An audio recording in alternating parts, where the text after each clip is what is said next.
So hello guys with the name of god Ram Ram. आज हम Cisco का ऑनलाइन असेसमेंट का क्वेश्चन सॉल्व करने वाले हैं जो 11 जुलाई 2026 को पूछा गया था फॉर 35 एलपीए सीटीसी।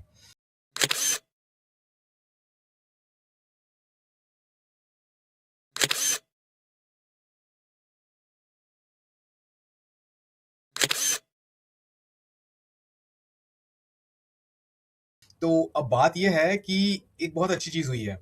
मैंने ना 2-3 हफ्ते पहले ही कोड विद सिस्को का भी क्वेश्चन इसी यूट्यूब चैनल पर पढ़ाया था।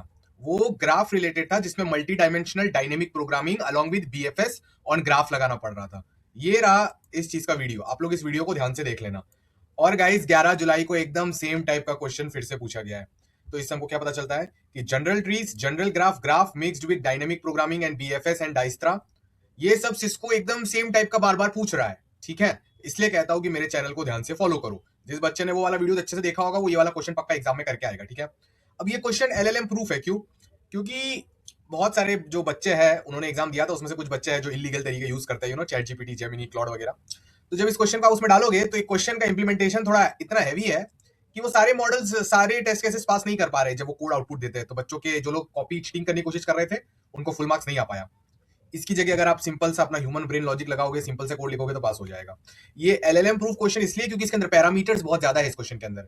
तो एआई मॉडल्स क्या है ना, जब बहुत ज्यादा पैरामीटर्स होते हैं तो कहीं ना कहीं वो कोड में गलती कर देते हैं। ठीक है, क्योंकि विद द इमेज भले ही हमको लगता है इंफॉर्मेशन पूरी नहीं होती है। ठीक है, कुछ कुछ चीजें हमको खुद को भी फिगर आउट करनी पड़ती है कि क्या चल रहा है। ठीक है, अब मेरी बात आप लोग ध्यान से सुनो। ठीक है, अब ये क्वेश्चन को कैसे करना है और क्या क्या करना है मैं सबको बताऊंगा, बट ये ग्राफ का क्वेश्चन है और मैट्रिक्स ग्रिड्स यूज हो रहा है और उसके ऊपर बीएफएस भी करना है। तो गाइज आप मेरा प्री रिक्विजिट कोर्स याद से कर लेना, विदेशीपुना.in।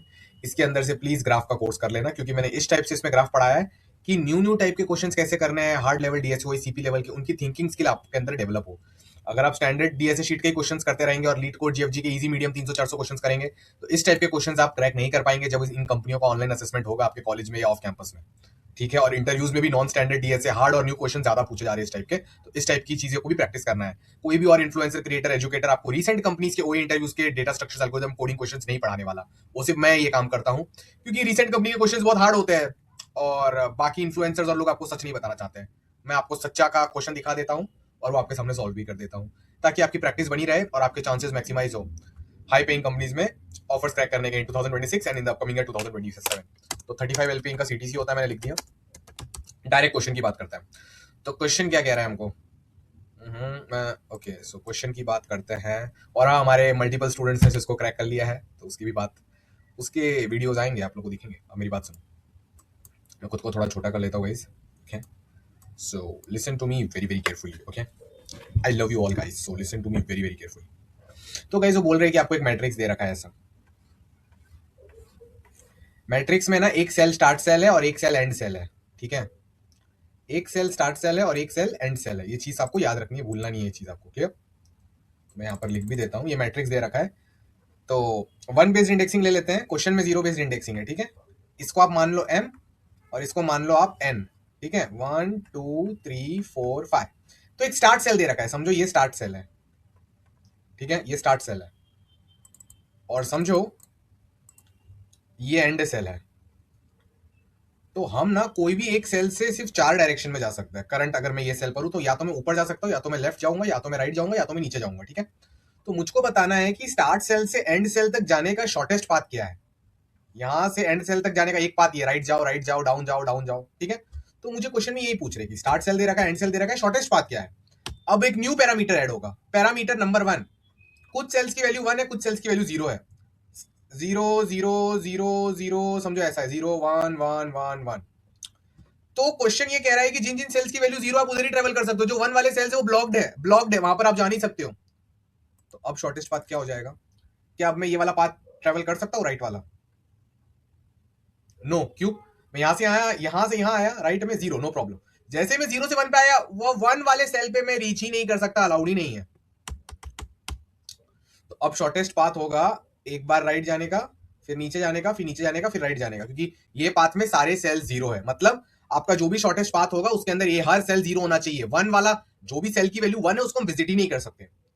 मुझे पता है गाइस, यहां तक वीडियो किसने भी ध्यान से देखी नहीं होगी। अब 4-5 दिन हो गए मैं जिम नहीं गया हूं, ना ही मैंने प्रोटीन इंटेक लिया है, तो बता देना बाइसेप फ्लेक्स कौन से टाइम स्टैम्प पे हुआ था, नीचे लिख देना, जो लिखेगा सबको हार्ट मिलेगा, और जो सबसे पहले लिखेगा वो पिन हो जाएगा। क्यों? क्योंकि मुझे पता है जेंजी वाले बच्चे देख रहे हैं, उनका अटेंशन स्पैन बहुत कम होता है, तो पढ़ाई की वीडियोस वो यहाँ तक नहीं देख सकते, वो एंटरटेनमेंट और फालतू वीडियो जरूर देखेंगे, बट जिस वीडियो से उनके दिमाग का ग्रोथ होने वाला है, 35 एलपीए सीटीसी मिलने वाला फ्यूचर में, वो वीडियोस वो नहीं देख पाते। अगर आप यहाँ तक देख पाए हो तो आप समझ सकते हो आपका level compare to your competitors, competitors नहीं, उनको पीयर्स कहते हैं, कॉम्पिटिटर्स नहीं बोलना चाहिए, पीयर्स कहते हैं, कंपेयर टू योर पीयर्स आप कितना अच्छा कर रहे हो आपको पता चली जाएगा, क्योंकि आपको दिखेगा कि इस वीडियो पे थाउजेंड्स ऑफ व्यूज है, बट कमेंट्स बहुत कम होगा जिन्होंने टाइम स्टैम्प लिखा होगा। अब तो अगर आपने टाइम स्टैम्प लिखा है तो आप भी 35 एलपीए सीटीसी डिजर्व करते हो, क्योंकि आप इतना मेहनत से पढ़ाई कर रहे हो, ध्यान दे रहे हो। अब ध्यान से मेरी बात सुनो।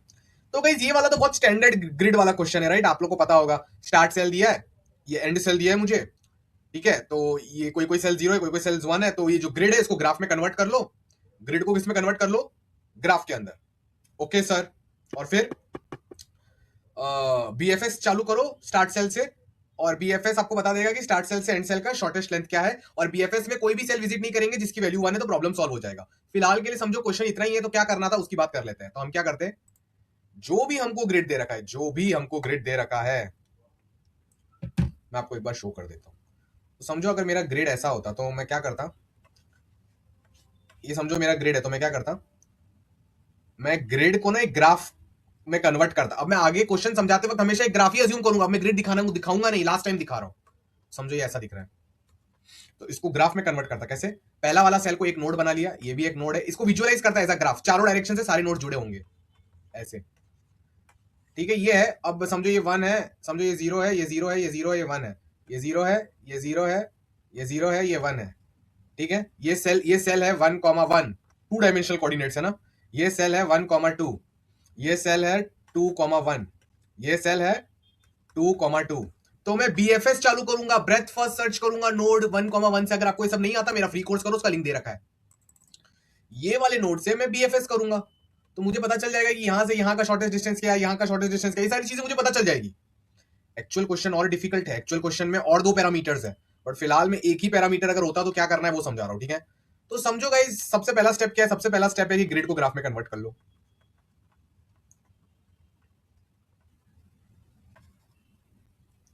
एक बार मुझे ट्राई करने दो कि अगर चीजें चल रही है क्या। ओके, तो गाइस ग्रिड को हम ग्राफ में कन्वर्ट कर लेंगे, ठीक है? मैं यहाँ पर लिख देता हूँ। तो गाइस एक कॉन्सेप्ट होता है, एकदम छोटा सा कॉन्सेप्ट आपको मैं बता देता हूँ। जब भी आप बीएफएस करते हो तो आप समझते हो कि ग्राफ में हर एज वेट सेम है, तो हाँ यहाँ पर हर एज वेट में एक ही मूव लग रहा है ना, यहाँ से यहाँ, यहाँ से यहाँ, यहाँ से यहाँ, राइट? तो गाइज मैंने ये ट्रिक अपने 851 आवर के पेड कोर्स में पढ़ाई हुई है, और इसको मैंने बहुत बार मल्टीपल टाइम्स यूट्यूब चैनल पर भी बताया हुआ है कि आपको हमेशा क्या करना है ना, बीएफएस को अज्यूम करना है कि it is nothing but dynamic programming on graph. मतलब समझो एक बहुत बड़ा ग्राफ दे रखा है, और ये सोर्स नोड है, नोड नंबर 1, ये क्या है हमारा? ये हमारा सोर्स नोड है, ठीक है? क्लियर? ये हमारा सोर्स नोड है।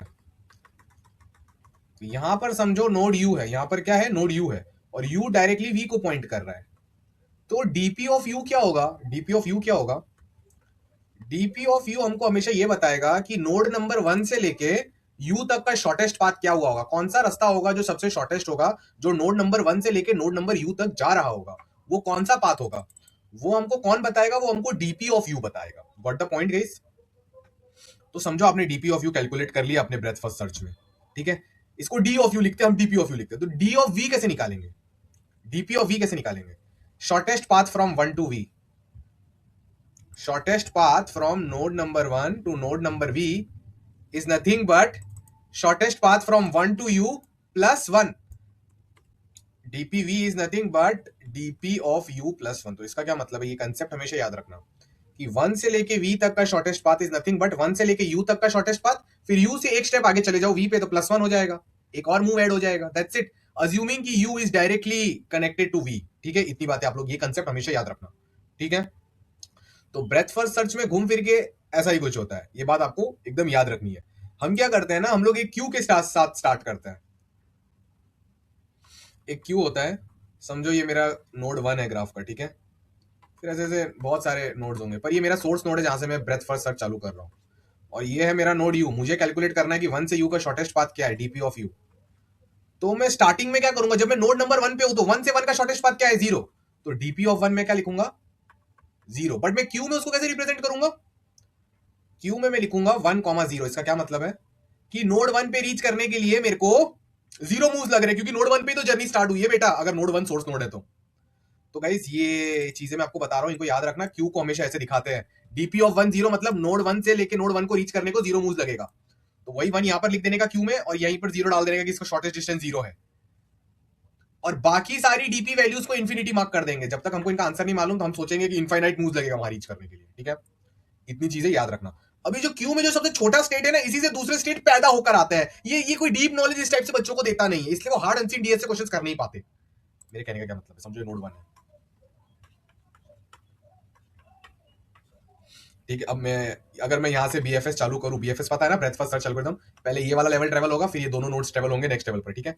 तो अगर मैं क्या लिखूंगा, सबसे पहले डीपी ऑफ 1 0, और मेरा क्यू में क्या दिखेगा, मेरे क्यू में दिखेगा कि नोड नंबर 1 पे 0 है, बट ये किसको बर्थ देगा, नोड, यहां पर मेरा नोड का स्टेट क्या है 1,0, मतलब मैं नोड नंबर 1 पे शॉर्टेस्ट डिस्टेंस 0 है। यही जब यहां पर चला जाएगा तो क्या बोलेगा कि नोड नंबर 2 पे शॉर्टेस्ट डिस्टेंस 1 है। यही स्टेट जब यहां आ जाएगा तो बोलेगा कि नोड नंबर 3 का शॉर्टेस्ट डिस्टेंस 1 है। तो क्या होगा, क्यू से ये पॉप हो जाएगा और 2,1 अंदर चला जाएगा क्यू के, और 3,1 क्यू के अंदर चला जाएगा, और at the same time this means DP of 2 is 1 and DP of 3 is 1।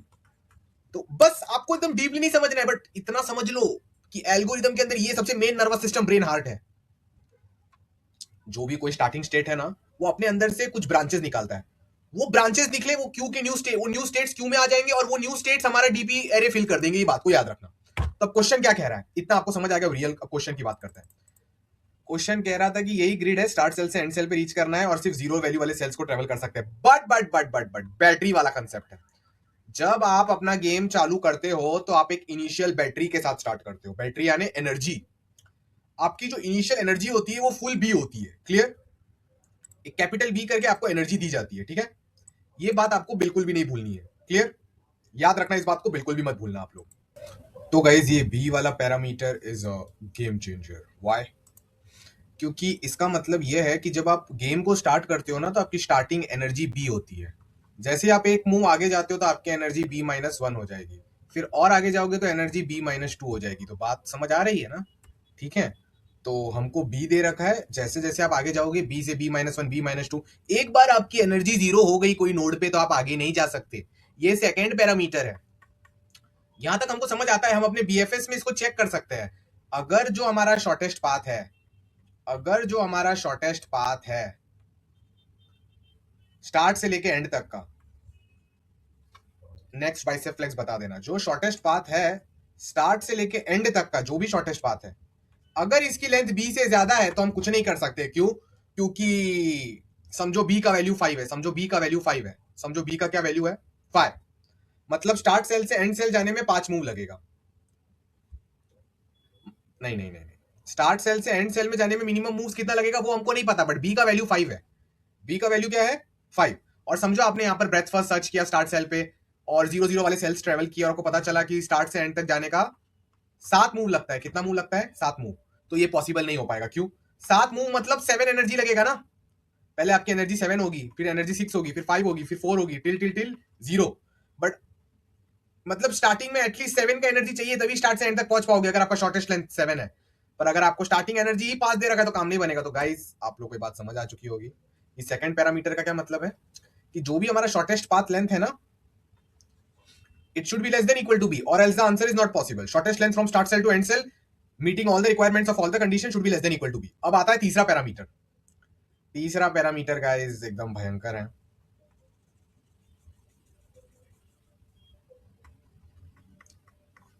Multiple charging sales है। Oh my God. तो गाइस इस ग्रिड को हम ग्राफ में कन्वर्ट कर लेते हैं, नहीं तो समझना मुश्किल हो जाएगा बेटा, ठीक है। तो चलो करते हैं प्रोसीजर को स्टार्ट, और करते हैं एंजॉयमेंट भी स्टार्ट। सो गाइज अब चार्जिंग सेल की बात करते हैं। वो बोल रहा है कि आपको एक भयंकर ग्राफ दे रखा है, समझो ये आपका स्टार्ट सेल है, ठीक है, SX, SY। इसमें ये एकदम लंबा चौड़ा ग्राफ है। मैं पूरा आपको डायग्राम दिखा नहीं रहा, आप समझो ना, एकदम भयंकर ग्राफ है,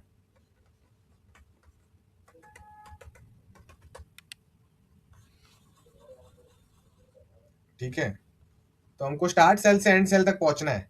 कोई कोई नोड्स की वैल्यू 0 होगी, कोई कोई नोड्स की वैल्यू 1 होगी, आप समझ सकते हो, ठीक है। कोई कोई नोड्स की वैल्यू 0 है, कोई कोई नोड्स की वैल्यू 1 है।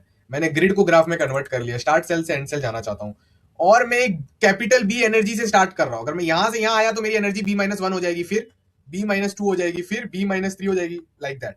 बट गाइस अभी चार्जिंग सेल्स भी है, मतलब कोई कोई सेल्स के ऊपर C लिखा हुआ है, कोई कोई सेल्स के ऊपर क्या लिखा हुआ है, C। समझो इसके ऊपर भी लिखा हुआ है C। चार्जिंग सेल का क्या मतलब है? चार्जिंग सेल का मतलब ये है कि आप समझो यहां से यहां आए तो आपका एनर्जी कितना था, B-1, फिर आप यहां पर गए B-2, फिर आप यहां पर गए तो एनर्जी कितना होगा, B-3। बट अगर आप एक चार्जिंग सेल पे, तो एक पेट्रोल पंप है, एक झटके में आपका एनर्जी बी में कन्वर्ट हो जाएगा। देख रहे हो कितनी जबरदस्त चीज है ये। स्टार्टिंग सेल मैंने बी से चालू किया था, लगाया B-1, B-2, B-3, पर अगर पेट्रोल पंप पे आया तो ये B-3 बी में कन्वर्ट हो जाएगा। अगर आप ये स्टार्ट पॉइंट से ये वाले पॉइंट पे रीच कर पा रहे हो, स्टार्ट पॉइंट से ये वाले पॉइंट पे रीच कर पा रहे हो, मतलब यहां पर पहुंचते पहुंचते एनर्जी जीरो होगा, चलेगा, नेगेटिव नहीं हो जाना चाहिए एनर्जी, नहीं तो नहीं पहुंच पाओगे। समझो आपने एनर्जी जीरो करवा के यहां पर पहुंच गए तो भी आपका पूरा टैंक बी पे फिल हो जाएगा। बट गाइस एक रूल है इस क्वेश्चन में कि एनर्जी एग्जैक्टली बी ही ओवरफिल होगी, ये क्वेश्चन में लिखा हुआ है, ठीक है। तो अगर मैं यहां पर जाऊंगा और अगर मैंने चार्जिंग कर ली तो बी पे फिल हो जाएगा, यहां पर जाऊंगा और चार्जिंग कर ली तो बी पे फिल हो जाएगा। हम अज्यूम कर लेंगे कि हमारी मर्जी की हमको कितना चार्जिंग करना है, नहीं करना है, वगैरह वगैरह वगैरह, ठीक है। तो गाइस इस क्वेश्चन को कैसे सॉल्व किया जाएगा, कोई नहीं, मल्टीपल डायनेमिक प्रोग्रामिंग के स्टेट्स बनेंगे और काम बन जाएगा, ठीक है। तो हम अज्यूम करते हैं कि हम बीएफएस चालू कर दिया है, बट बीएफएस जो स्टेट्स में करेंगे, याद रखो मैंने स्टार्टिंग में पढ़ाया था, एक डीपी अरे होता है और एक क्यू होता है। तो समझो ये स्टार्टिंग नोड है S X comma S Y, ठीक है।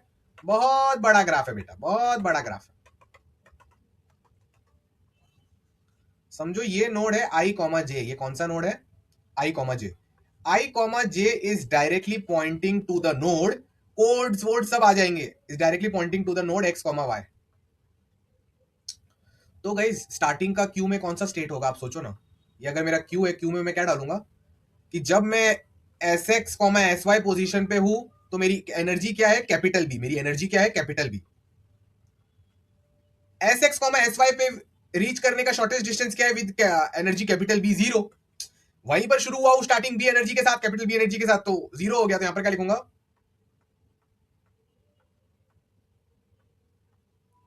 DP S X S Y capital B zero. इसका मतलब shortest distance from start cell to start cell such that I am reaching that start cell with the current energy of capital B, zero. वहीं पर start क्या हुआ और मुझे अभी भी बी एनर्जी भगवान के द्वारा दी गई है। तो मेरे क्यू में S X comma S Y comma B comma zero stored है। समझो मैंने स्मार्टली बीएफएस करके मैं यहां तक पहुंच गया। BFS is dynamic programming on graph, और यहां पर multi dimensional dynamic programming on graph चल रही है बेटा। मुझे पता है इतना हार्ड क्वेश्चन आपको दूर दूर तक 3 4 5 लाख भी दे दोगे कोई कोर्स में तो भी नहीं कराने वाला, बट मैं कराऊंगा। मुझे आपका सिलेक्शन चाहिए बेटा। तो अब क्या करना है, समझो मैं आई कॉमा जे पे आ गया, तो इस स्टेट को क्या कहा जाएगा, DP of I comma J. समझो मैंने शॉर्टेस्ट डिस्टेंस फिगर आउट कर लिया from start cell to I comma J, such that मैं आई कॉमा जे पे एक स्मॉल बी एनर्जी से रीच कर रहा हूं। जब मैं S X comma S Y से ट्रेवल करते करते आई कॉमा जे पे आऊंगा, तो जब मैं उधर रहूंगा तो एनर्जी कैपिटल बी नहीं होगी, कम हुई होगी ना, कुछ तो चेंजेस हुआ होगा, तो स्मॉल बी एनर्जी हो गया समझो। तो what is the best way to go from start cell to I comma j such that you reach I comma j with the energy of small b, with the energy of small b। अपने आप naturally चीजें propagate होती है BFS में, stress नहीं लेना है। So what is the best way such that sx comma sy से काम चालू हो और you reach there with the energy of small b। इस चीज का आंसर समझो मैंने कैलकुलेट कर लिया। तो मेरा डायनेमिक प्रोग्रामिंग, मेरा क्यू में क्या दिख रहा होगा, क्यू में दिख रहा होगा कि आई कॉमा जे को, आई कॉमा जे वाले सेल को रीच करना है। What is the best way to go from start cell to I comma J such that you reach the I comma J cell with B energy. इसका जो भी आंसर है वो कोई आंसर है, ठीक है। तो समझो DP I J B is nothing but equal to answer, वो हमने कैलकुलेट कर लिया। कैसे कर लिया, एल्गोरिथम ने कर लिया। अब डीपी एक्स वाई कैसे निकालेंगे, बहुत सिंपल है। DP X Y B minus one is nothing but DP I J B plus one. मतलब जो भी बेस्ट तरीका है स्टार्ट सेल से लेके आई कॉमा जे सेल तक पहुंचने का, सच दैट तुम्हारी एनर्जी कैपिटल बी से स्मॉल बी बन गई, ठीक है। ये जो भी बेस्ट तरीका है, अगर मैं इसमें एक मूव और ऐड कर दूं, यहां से यहां कर दूं, तो ये एक्स वाई हो जाएगा, डीपी एक्स वाई, पर एनर्जी स्मॉल बी से बी माइनस वन हो जाएगी क्योंकि एक मूव आगे गया ना। तो DP X Y B minus one is nothing but DP I J B plus one. मतलब डीपी आई जे मतलब स्टार्ट सेल से आई कॉमा जे तक रीच करने का बेस्ट तरीका, such that current energy B हो चुकी है। वो जो भी बेस्ट तरीका है उसमें एक मूव और ऐड करो तो डीपी एक्स वाई पे रीच कर जाओगे, but energy B minus one हो जाएगी। That's it, done done done done done. इसी का मैं आपको लॉजिक दिखाता हूं, कोड वगैरह सब मिल जाएगा, आप एकदम चिल करिए, मैं हूं ना आपके साथ। पूरी लाइफ सेट कर देंगे। तो DPIJ भी shortest path from start cell to I, J such that you can reach cell I, J with energy exactly B।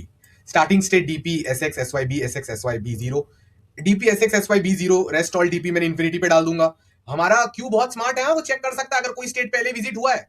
अगर कोई स्टेट I, J, B पहले विजिट हुआ है तो उसको हम फिर से रिकंसीडर नहीं करेंगे, क्योंकि वहां तक पहुंचने के बेस्ट मूव्स हमको पता चल गए। BFS हमेशा वाया शॉर्टेस्ट पाथ रीच करता है कोई नोड को इन एनी पर्टिकुलर स्टेट। ये बहुत डीप नॉलेज है, एसेंस ऑफ डीप नॉलेज बच्चों को होती नहीं है, ना ही ये स्टैंडर्ड DSA शीट ट्यूटोरियल से पढ़ाया जाता है। अगर आप ब्रेथ फर्स्ट सर्च कर रहे हो और अगर आप कोई स्टेट पे रीच करते हो ना I, J, B, मतलब आप वो स्टेट पे पहली बार रीच कर रहे हो। अगर इसके पहले रीच कर गए होते तो BFS यहाँ पर अभी स्टेट में पहुंचता ही नहीं। इसलिए सारे सेल्स की दूसरी DP वैल्यूज को इन्फिनिटी से इनिशियलाइज किया जाता है। इन्फिनिटी मतलब वहां तक आज तक नहीं पहुंचे।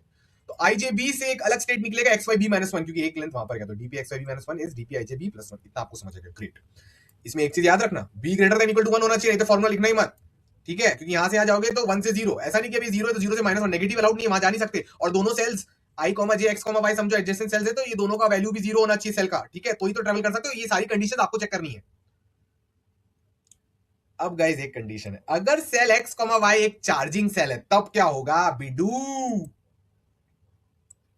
अब तक हमने ये फॉर्मूला क्या अज्यूम करता है कि X, Y एक चार्जिंग सेल नहीं है।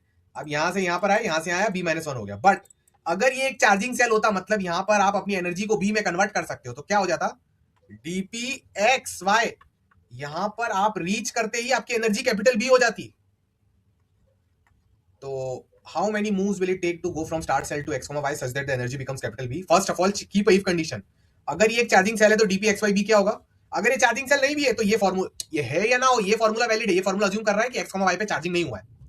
अब चेक करो क्या X, Y पे चार्जिंग हो सकता है? हाँ, तो और एक फॉर्मूला लिखो, X, Y पे चार्जिंग करके अगर मैं B कैपेसिटी कर दूं अपनी, तो this is nothing but equivalent to DPXYB-1।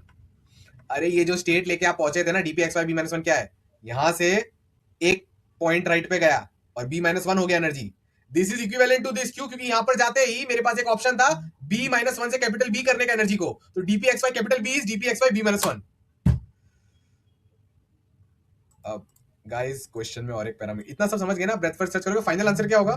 DP of end cells such that you will iterate such that you reach there with either energy 0, 1, 2, 3 और B। तो हो गया काम।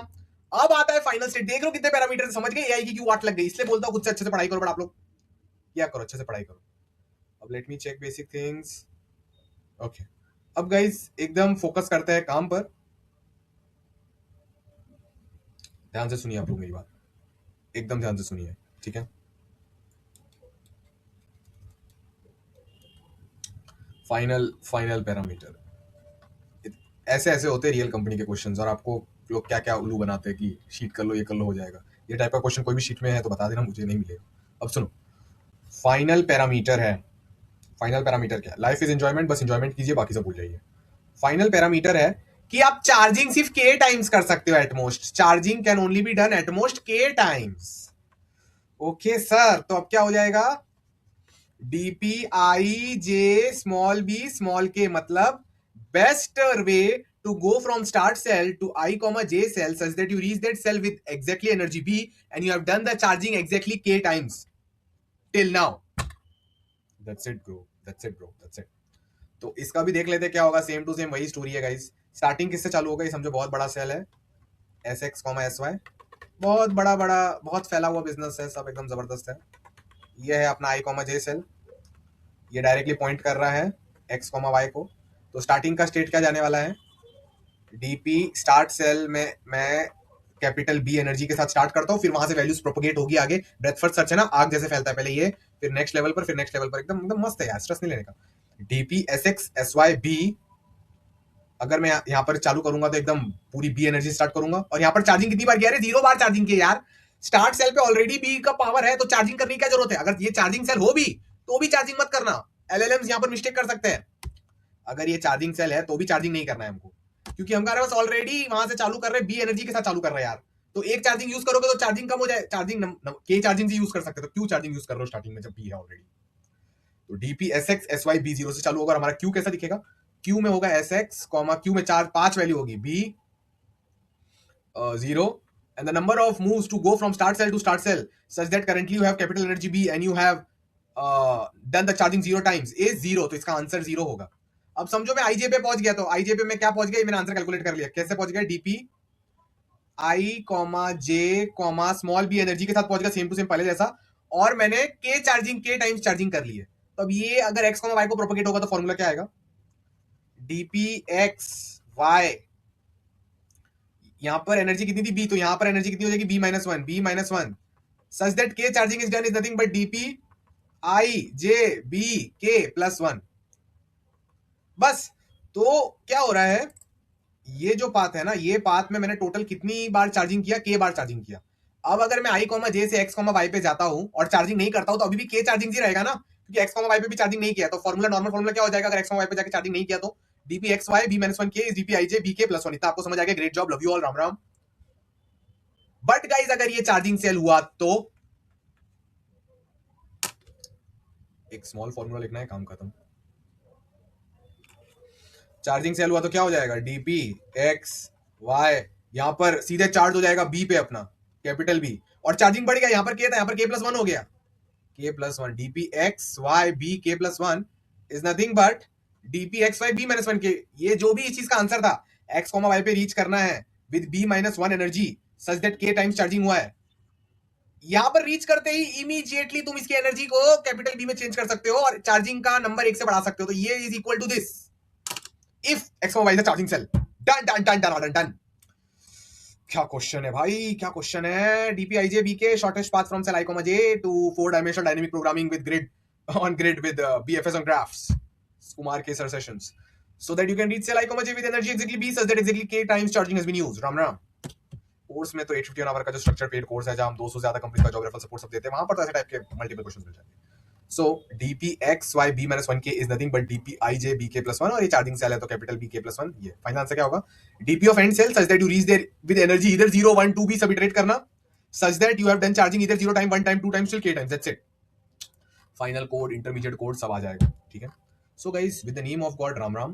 बिफोर एंडिंग दिस सेशन, हर आती जाती सांस में राम नाम का सुमिरन करना लाइक दिस।